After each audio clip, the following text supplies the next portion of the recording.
The smell of barbecue drifted through my parents' backyard that afternoon. Colorado sunshine warmed my face as I stood there, Lauren's hand in mine. My family laughed and talked around us. Everything felt perfect. But I noticed Lauren's smile seemed forced. She kept glancing at my phone in my pocket. I had no idea that in just a few minutes she would demand something that would shatter everything I believed about us. I thought I knew the woman I was going to propose to. Turns out I did not know her at all. Before I tell you what happened next, drop a comment letting me know where you are watching from today. And if you have ever had someone demand access to your phone while hiding secrets of their own, hit that like button right now. Make sure you subscribe and turn on notifications because trust me, you will want to stay for what she did next and how I turned it all around on her. Lauren and I met 3 years ago at a small coffee shop in downtown Denver. I was sitting there working on some code for my startup job when this gorgeous woman accidentally knocked her iced latte right onto my laptop. She was mortified, apologizing 100 times, offering to pay for the damage. I just laughed and told her that the laptop was already on its last legs anyway. That was a lie, but something about her flustered energy made me want to keep talking to her. Her name was Lauren. She worked as a marketing coordinator at an advertising agency across the street. We ended up talking for 2 hours that day, completely forgetting about the coffee-soaked keyboard between us. She had this energy about her, this confidence that drew people in. She was the kind of person who could walk into any room and instantly become the center of attention. I was the opposite, an introvert who preferred quiet nights and small gatherings. But somehow we clicked. Our first few months together felt like something out of a movie. We went hiking in Rocky Mountains on weekends. We caught concerts downtown and stayed out way too late on work nights. Lauren introduced me to her world of social events and networking parties. I introduced her to my world of board games and home-cooked dinners. We balanced each other out, or at least that is what I told myself. After 18 months of dating, Lauren suggested we move in together. I agreed without hesitation. We found a 2-bedroom apartment in Capitol Hill, a nice place with big windows and a view of the city. Moving day felt like the beginning of our real life together. I remember carrying boxes up 3 flights of stairs, thinking about how lucky I was to have found her. The first year of living together was good. We fell into a comfortable routine. Morning coffee together before work. Takeout on Fridays. Lazy Sundays watching movies on the couch. I started saving money for an engagement ring. I had never been more certain about anything in my life. But looking back now, I can see the cracks that started forming about 6 months before everything fell apart. Lauren got promoted at work and moved to a new team. Suddenly she was talking constantly about team bonding events and client dinners. She started coming home later, sometimes not until 9 or 10 at night. When I asked about it, she would wave her hand dismissively and say it was just work stuff, boring meetings that ran long. Her phone habits changed too. She used to leave her phone on the kitchen counter, never thinking twice about it. But slowly I noticed she started keeping it face down on every surface. She would take calls on the balcony with the door closed. When I walked into a room, sometimes she would quickly switch apps or turn off the screen entirely. I told myself I was being paranoid. Couples trust each other, right? The physical distance grew too. She stopped reaching for my hand during movies. She went to bed earlier than me most nights, already asleep by the time I crawled in beside her. When I tried to talk about it, she blamed stress from the new position. She said she just needed time to adjust. I believed her because I wanted to believe her. We started arguing about small things. She complained that I was not romantic enough, that I did not surprise her anymore. She compared us to other couples she saw, online couples who went on exotic vacations and posted perfect photos. I tried harder. I planned date nights she seemed bored at. I bought flowers she barely acknowledged. Nothing I did seemed to be enough anymore. Despite all of this, I still thought we were going to make it. I had already bought the ring, a princess-cut diamond that cost me $4,000 in 8 months of savings. I kept it hidden in my sock drawer, waiting for the right moment. I was planning to propose on her birthday next month. I had even talked to my mom and my sister Natalie about the plan. They were excited for me. They thought Lauren was the one. That is why we were at my parents' house that Saturday. My mom was turning 60, and my dad had organized a backyard barbecue to celebrate. About 20 people showed up, aunts and uncles, family, friends, neighbors who had known me since I was a kid. It was exactly the kind of warm, loving gathering that I wanted Lauren to be part of permanently. I remember watching her talk to my mom by the grill. They were laughing about something, and I felt this swell of pride in my chest. This is my future wife, I thought. This is the woman I am going to spend my life with. I had no idea how wrong I was about everything. I should have paid more attention to the way Lauren kept checking her phone that afternoon. She must have looked at it 15 times in the first hour alone. Each time she would glance at the screen, frown slightly, and then put it away without responding. When I asked if everything was okay, she said it was just work drama, nothing important. But something about her energy felt off. She seemed distracted, like her body was at the party, but her mind was somewhere else entirely. It was around 6 in the evening when everything started to unravel. I was standing near the cooler talking to my Uncle Tom about a project at work when Lauren walked over with a strange look on her face. Her jaw was tight, and there was something almost aggressive in the way she moved toward me. She grabbed my arm, harder than necessary, and pulled me toward the food table where more people could see us. I stumbled, slightly confused by her sudden intensity. "Mike, I need your phone password. Right now." Her voice was loud enough that my Aunt Patricia stopped mid-sentence and turned to look at us. I felt heat rush to my face immediately. "What? Why, what is going on?" Lauren crossed her arms over her chest, her eyes narrowed in accusation. "If you have nothing to hide, just open it." I genuinely had no idea what she was talking about. I had been standing here talking about software architecture with my uncle for the past 20 minutes.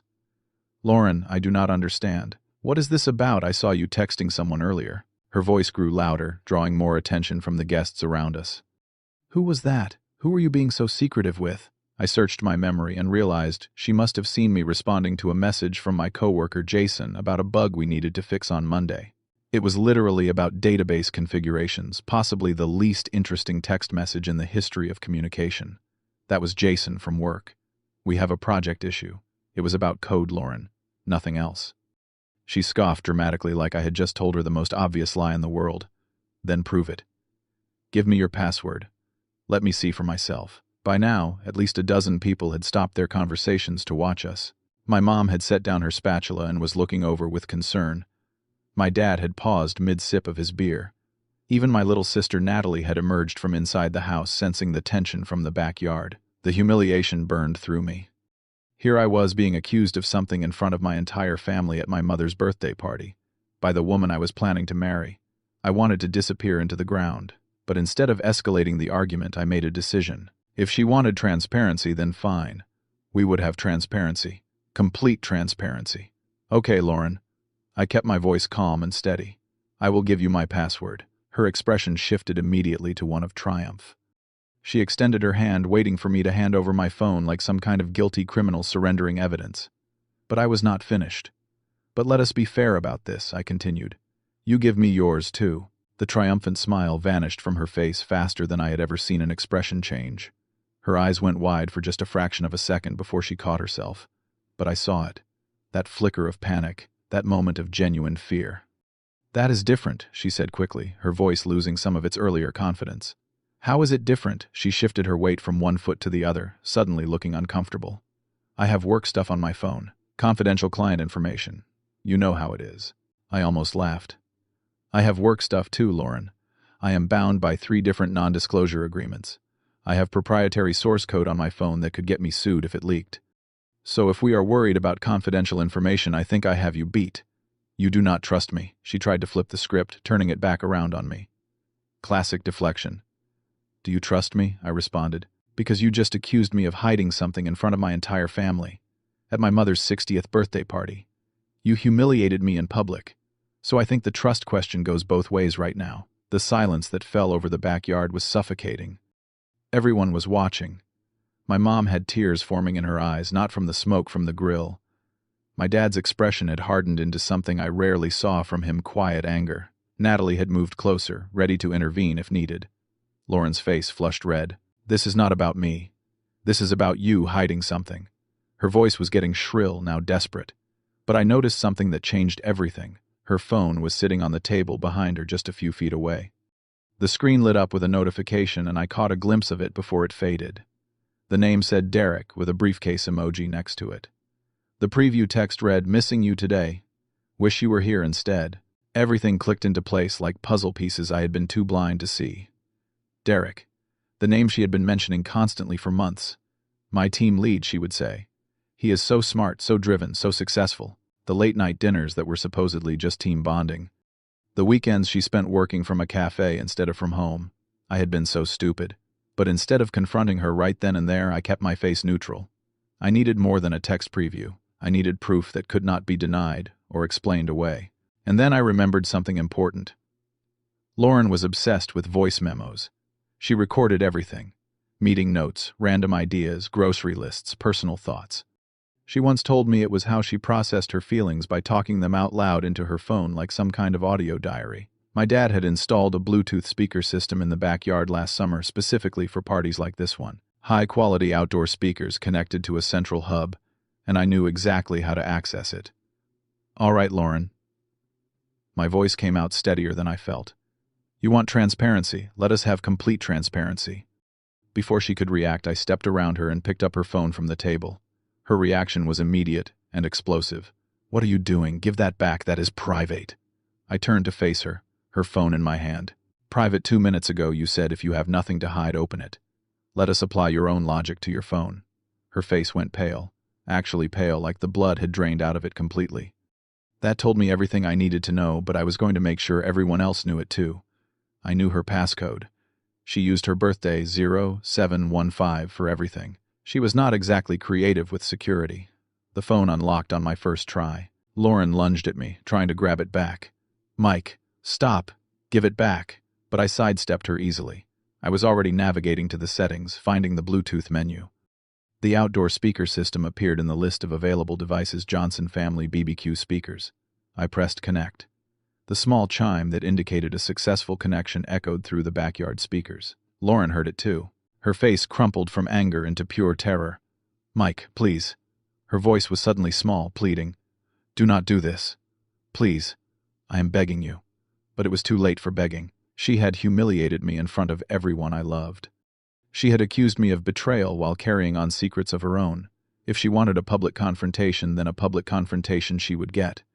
I opened the voice memos application. The list of recordings scrolled down the screen, dozens of them organized by date.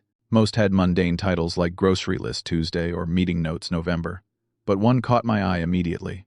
It was from 3 days ago. The title was Derek Thoughts. I pressed play. The speakers crackled for a moment, and then Lauren's voice filled the backyard clear as day.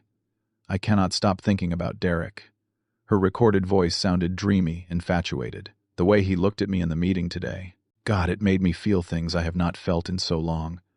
A collective gasp rippled through the party. I saw my mom cover her mouth with her hand. My dad set down his beer with a heavy thunk on the table. The recording continued. "Mike is nice, but he is so boring. He never surprises me anymore.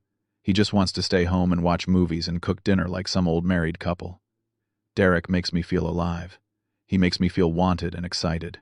Lauren was crying now, tears streaming down her face, as her own words condemned her in front of 20 people who had welcomed her into their family. "I know it is wrong," the recorded Lauren continued, "but I have been finding excuses to work late just to be near him, just to have him look at me. I do not know how much longer I can pretend everything is fine at home." I stopped that recording and scrolled to another one. This one was titled Tuesday Night. I pressed play. "Derek and I kissed last week." The backyard had gone completely silent except for Lauren's recorded confession. It happened in his car after the client dinner. I told Mike I was working late. He believed me. He always believes me. He trusts me completely, and I... She let out a laugh in the recording that made my stomach turn. "Derek says he is going to leave his girlfriend for me. We are planning a trip to Aspen next month. I just need to figure out how to break things off with Mike first. Maybe I can keep the apartment if I play it right. He probably would not fight me on it. He is too nice for his own good." I turned off the recording. The silence that followed was deafening. Lauren had sunk down onto a nearby chair, sobbing into her hands. No one moved to comfort her. My Aunt Patricia actually took a step backward, putting distance between herself and the woman who had just been exposed as a liar and a cheat. I set the phone down gently on the table. No throwing, no dramatic gestures. Just a quiet placement, like I was setting down something that no longer held any value to me. "You came here today," I said, my voice surprisingly calm, in front of my family, and accused me of hiding something. Lauren looked up at me through her tears but said nothing. "You humiliated me. You made me look like a liar in front of people who have known me my entire life. You played the victim, and the whole time you were the one lying. Every single day. Every time you said you were working late. Every time you told me you loved me. Mike, please. She reached for my hand, but I stepped back. I can explain. It was a mistake. It did not mean anything. You recorded yourself talking about how boring I am, how you kissed another man, how you were planning a vacation with him, how you were trying to figure out how to steal my apartment. I shook my head slowly. That is not a mistake, Lauren. That is a series of choices. Dozens of choices every single day to lie to my face. I turned away from her and walked toward my parents. My mom was crying quietly, and my dad put a steady hand on my shoulder. The weight of it grounded me. "I am sorry this ruined your party, Mom," I said. "I will call you tomorrow." She pulled me into a hug, tight and fierce. "This is not your fault," she whispered into my ear. "I am so proud of how you handled this. Now go. Take care of yourself." I nodded at my dad, who gave me a look of pure parental support, the kind that says, "I have your back, no matter what." Then I walked through the side gate to my car without looking back. I could hear Lauren calling my name as I left. But nobody stopped me, and more importantly, nobody went to comfort her. She had burned every bridge in that backyard with her own words. I drove for a long time that night, no destination in mind. The Colorado mountains loomed in the distance, their peaks catching the last light of sunset. My mind replayed everything. The voice memos. The look on her face when I connected to the speakers.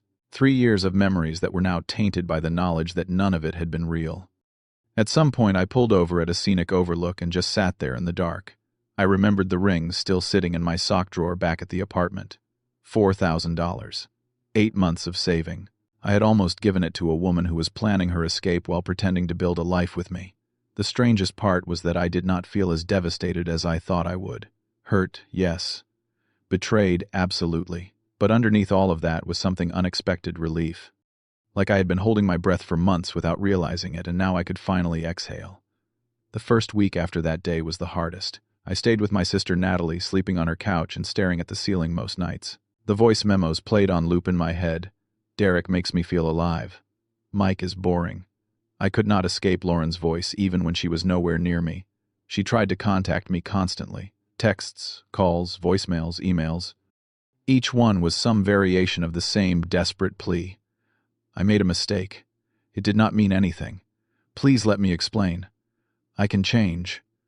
I blocked her number after the first 3 days.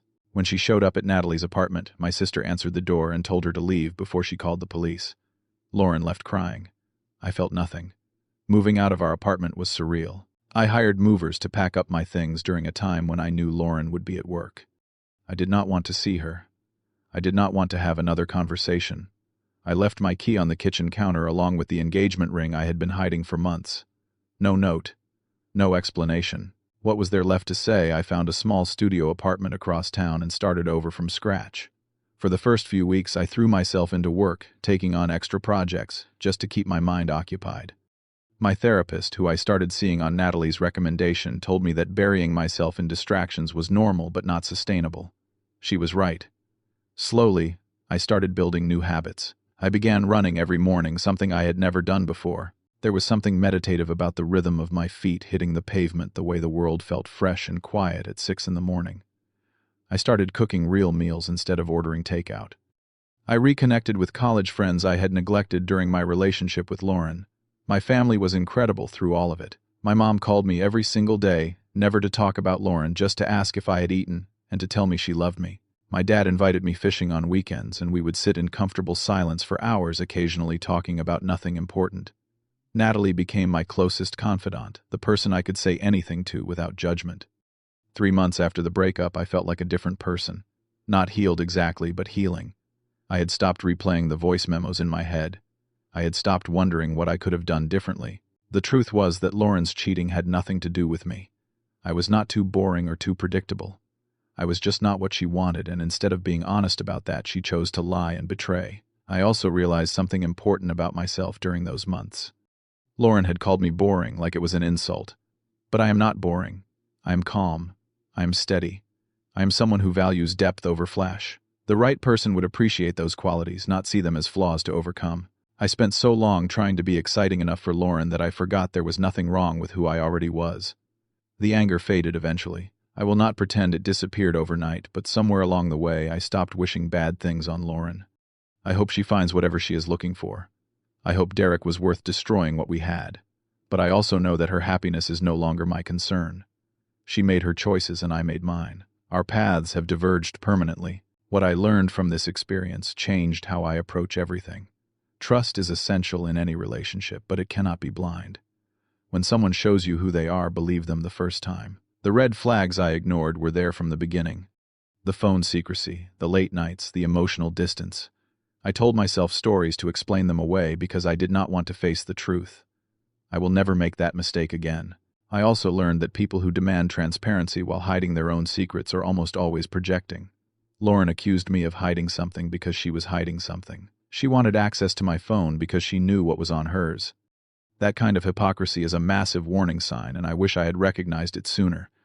Most importantly, I learned that walking away is not losing. For a long time, I thought relationships were about fighting for each other no matter what. But some battles are not worth fighting. Some people are not worth saving. Knowing when to let go is not weakness. It is wisdom. A year later, I found myself back at that same coffee shop in downtown Denver. The one where Lauren spilled her latte on my laptop and changed my life.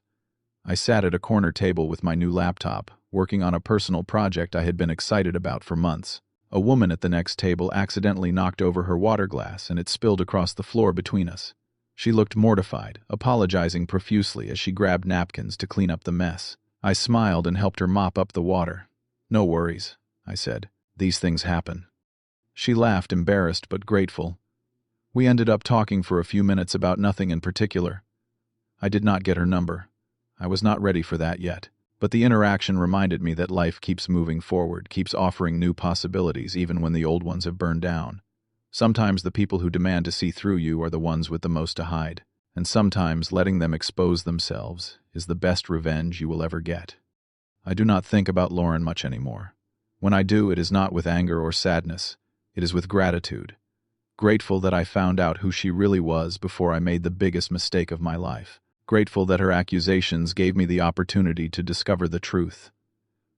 Grateful that I had the strength to walk away. If you have ever been in a situation where someone accused you of the very thing they were guilty of, I would love to hear your story. Drop a comment below and let me know how you handled it. Did you confront them? Did you walk away? What did you learn from the experience? If this story resonated with you, please hit that like button and share it with someone who might need to hear it. Subscribe to the channel if you have not already, and turn on the notification bell so you never miss another story. Thank you for watching and for being part of this community. Whatever you are going through right now, remember that you deserve honesty, you deserve respect, and you deserve someone who would never make you question your worth. Take care of yourselves, and I will see you in the next one.